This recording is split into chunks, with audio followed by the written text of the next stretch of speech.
Everyone is here, or so proclaimed the initial marketing hype for 2018 Super Smash Bros. Ultimate, billed as the, ultimate collaboration between Nintendo franchises and the wider gaming universe. And just look at how many people showed up to the party. We've got Hungry Marshmallow, Bloodthirsty Hound, Anime Man with Sword, Fitness Instructor, Anime Woman with Sword, Red Chris Pratt, he's so cool, don't you know, Aging Handheld, Dr. Chris Pratt, so cool, you from Animal Crossing, you from the Mii Store, and of course, who could forget, Anime Man with Sword! Now, several months after the dust has settled on the last announcement of Kingdom Hearts' Sora, the realisation is starting to sink in that, that's it. Roster completed, no more room at the inn. Sorry, Master Chief, better turn that warthog around. You too, Crash. And you can have all of the Wumpa fruit we confiscated at customs back, by the way.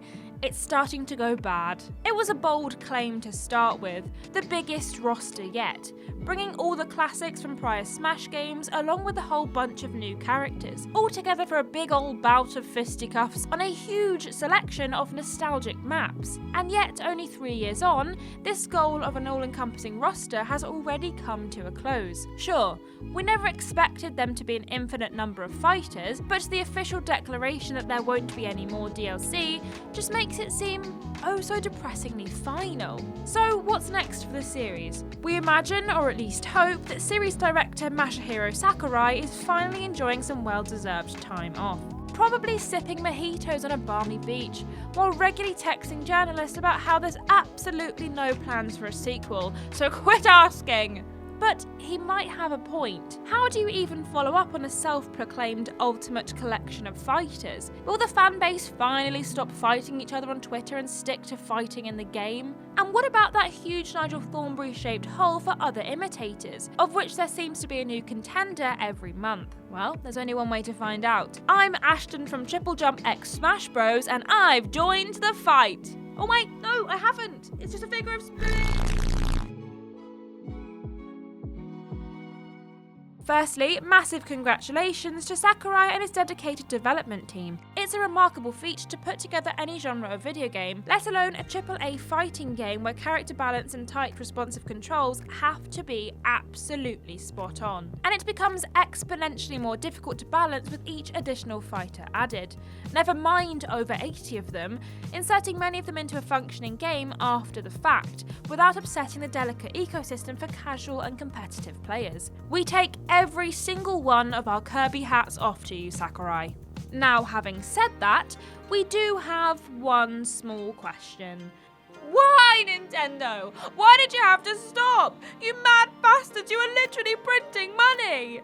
It's a surprising line in the sand to be drawn for such an iconic title. The announcement of each DLC fight has become a recent phenomenon in itself, making headlines in the gaming world each and every time, to the point where the news would even reach people who couldn't care less about Mario & Co.'s illegal Fight Club operation. And you better believe that each announcement caused quite a stir among the infamously militant, passionate fan base. Smash wasn't even featured in the Nintendo Direct last September, instead hosting its own special announcement for the final fighter shortly afterwards. That's how big a deal this has become. The announcement of Sora, who is no stranger to a game full of weird cameos himself, went down better than many of the other DLC fighter reveals, which makes sense. Not only is Kingdom Hearts insanely popular, but Sora's one of the most Nintendo-esque characters not to be a Nintendo character. He's also both familiar and different. A sword fighter, but not a sword fighter, because technically it's a Keyblade or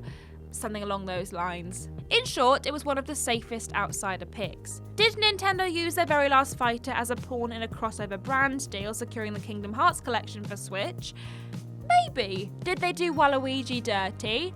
Absolutely. But the general consensus among fans was that it was a fitting way to round up a spectacular run. And yet, did it have have to end. Now don't get us wrong, we'd always root for a proper ending, in a dignified and satisfying manner, rather than a series diminishing into a sorry imitation of past glories. This goes for development cycles as much as it does for storylines. Nobody wants to see a talented group of creators wasting away making skins for the 75th season of Fortnite. But by officially ending Smash Bros. Ultimate, they've kind of painted themselves into a corner. Where do they take this series from here?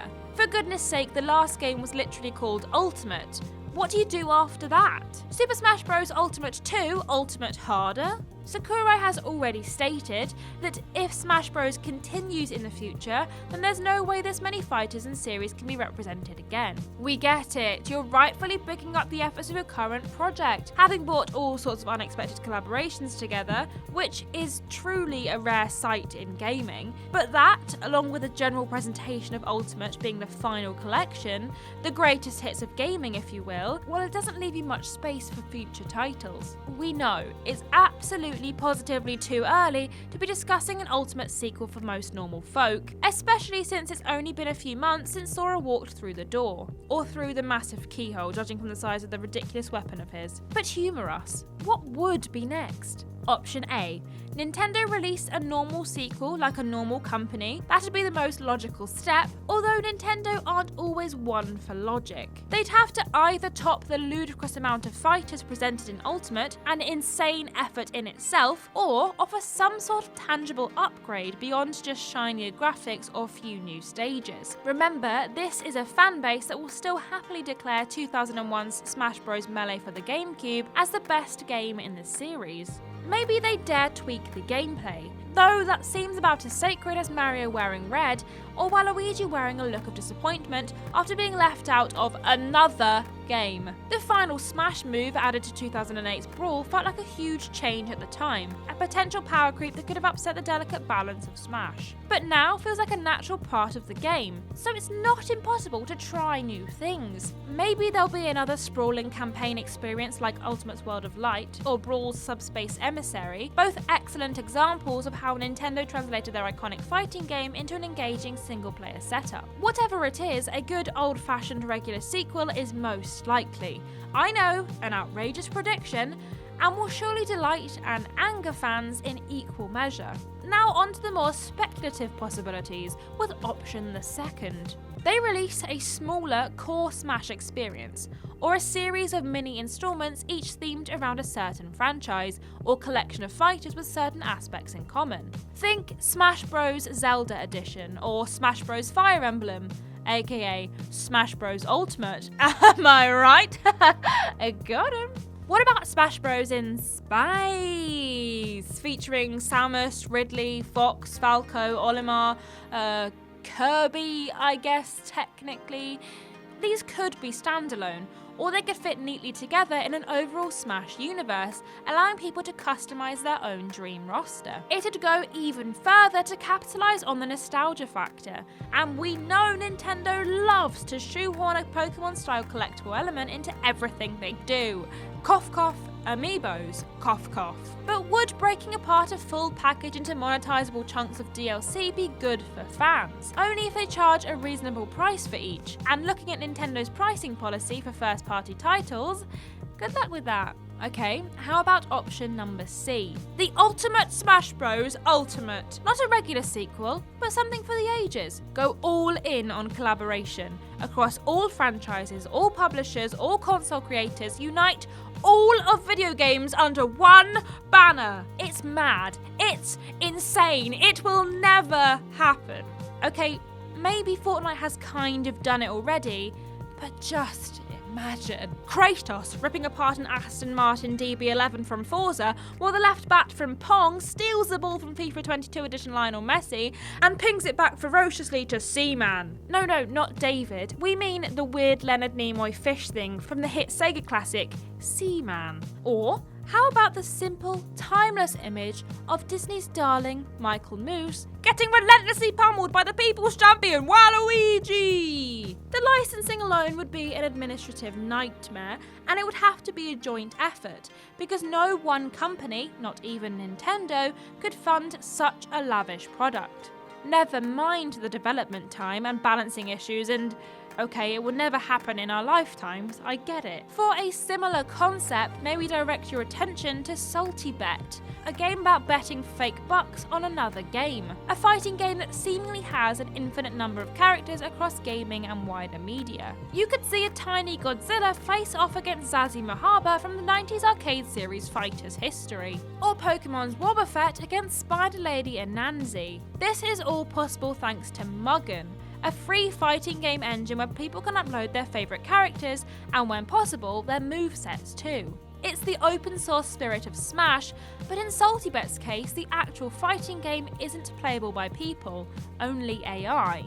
This could be the future though, if all of these companies would just stop fighting with their games and start fighting in a game. Moving away from Fantasyland and back to the real world, what if Nintendo took their lesson in collaboration and recalibrated it into one of their other titles? Make Mario Party a Mario Festival and send invites out to Sony, Microsoft, Bethesda, presumably the same address as Microsoft, so we'll be saving on stamps, Square Enix, Capcom, Valve, whoever wants to join. Get several leagues worth of teams together for Mario Soccer World Cup. Have an absolutely mental 1,000-player game of Mario Golf, but please keep it quiet on the green. Sakurai and his team set a new precedent for guest appearances in gaming, which might just open the door for biggest shake-up in Mario spin-off titles for quite a while. But in terms of Smash, the smartest move might just be to carry on supporting the existing games. It is the ultimate version of it after all, and it wouldn't be unreasonable for Nintendo to backtrack on this decision, to continue building on this incredible platform that they've already created. We know it was a fitting and emotional final announcement,